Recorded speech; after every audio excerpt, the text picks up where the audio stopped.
अक्सर मैं सुनता रहता हूं, लोग अपील करते हैं हिंदू समाज के कि भारत को हिंदू राष्ट्र घोषित कर दिया जाए, भारत को विश्व गुरु बनना है तो हिंदू राष्ट्र घोषित कर दिया जाए और संविधान में समानता का अधिकार हो। गौर से कुछ प्रश्न हैं, कुछ तथ्य हैं जो आपके पास रखना चाहता हूं और गंभीरता से इस पर विचार कीजिएगा कि हिंदुओं की क्या स्थिति है इस देश में।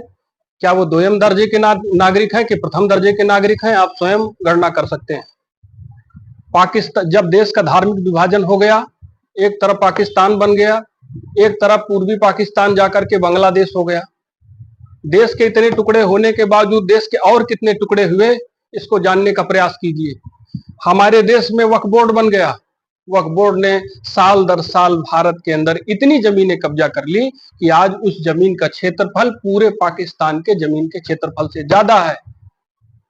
शायद इसको सुन करके तमाम लोगों के पांव के नीचे की जमीन खिसक गई होगी। अगर मेरी बात पर आपको विश्वास नहीं है तो आप गूगल पर जाइए, तथ्यों को इकट्ठा करिए और जानकारी कीजिए कि रेलवे और आर्मी के बाद सबसे ज्यादा जो संपत्ति है, लैंड एरिया है, वो किसके पास।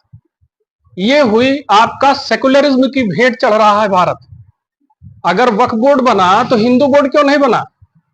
धार्मिक समानता की बात करते हैं ना, जैन बोर्ड क्यों नहीं बना, बुद्धिस्ट बोर्ड क्यों नहीं बना, क्रिश्चियन बोर्ड क्यों नहीं बना? अब आइए धर्मनिरपेक्षता का एक और उदाहरण देते हैं।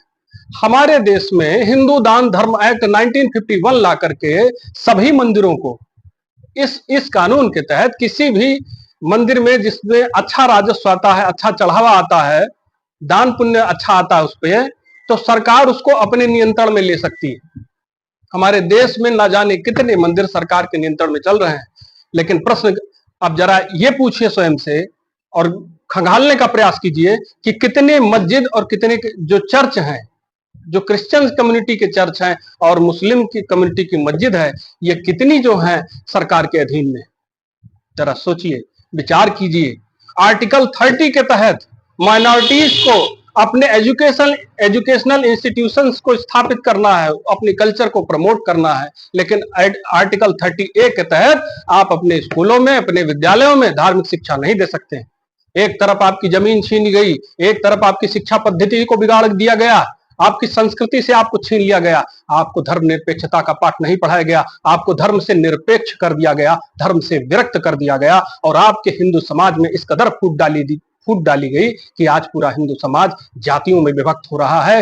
वो जाति प्रथा, वो वर्ण व्यवस्था जो मेरिट पर थी, आज एक दूसरे के खिलाफ हम इस्तेमाल करते हैं कि इन्होंने हमारा शोषण किया, हमारा भेदभाव किया। शोषण हमने आपस में किसी का नहीं किया, शोषण हमारा उन विदेशियों ने किया जिन्होंने फूट डालो राज करो की रणनीति अपनाकर आज हमको बांट करके राज किया।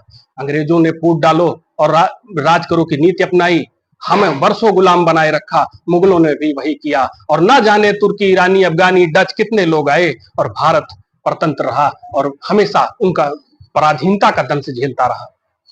ये थी धर्मनिरपेक्षता की भेंट। आपको क्या लगता है संविधान समानता का अधिकार देता है? कैसे समानता का अधिकार देता है? वही बच्चा उसी फॉर्म में कितना पैसा दे रहा है और दूसरी कम्युनिटी का बच्चा कम पैसे दे रहा है। इकोनॉमिक कोई क्राइटेरिया ही नहीं है, कास्ट का क्राइटेरिया है। और क्योंकि कास्ट क्राइटेरिया, अभी विपक्ष सदन में क्या करता है?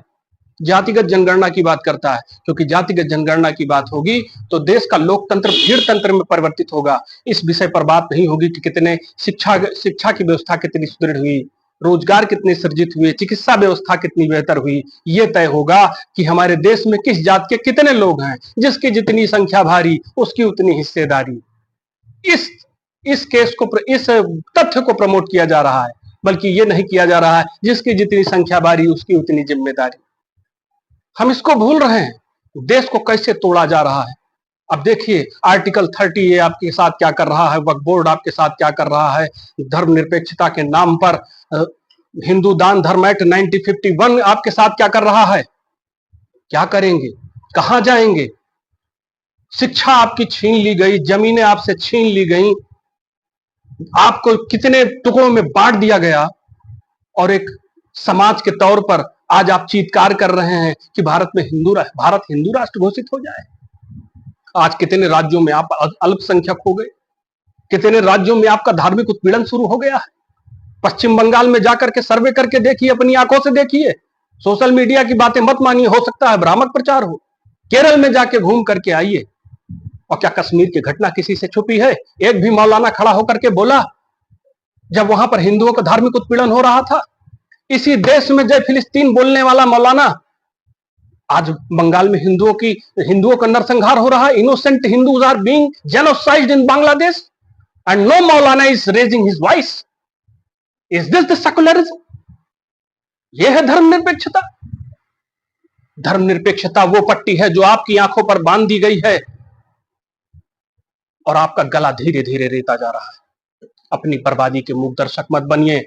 जो व्यवस्था, जो दल, जो लोग राष्ट्र की धर्म और राष्ट्र की रक्षा के लिए खड़े हैं, आपको उनको अपना मत देना है, अपना वोट देना है, उनके साथ खड़े होना है। और जो भी धर्मनिरपेक्षता की बात करते हैं, हम धर्मनिरपेक्ष नहीं हो सकते हैं। इसको हमें पुरजोर इसका विरोध करना पड़ेगा कि मैं धर्म निरपेक्ष नहीं हूं, मैं अपने धर्म से निरपेक्ष नहीं हो सकता हूं। और जो गलत व्यवस्थाएं कांग्रेसियों के समय से आज हमारे देश में चल रही हैं, उनको समूल नाश करके, उनको जड़ से उखाड़ करके फेंक देने का समय आ चुका है।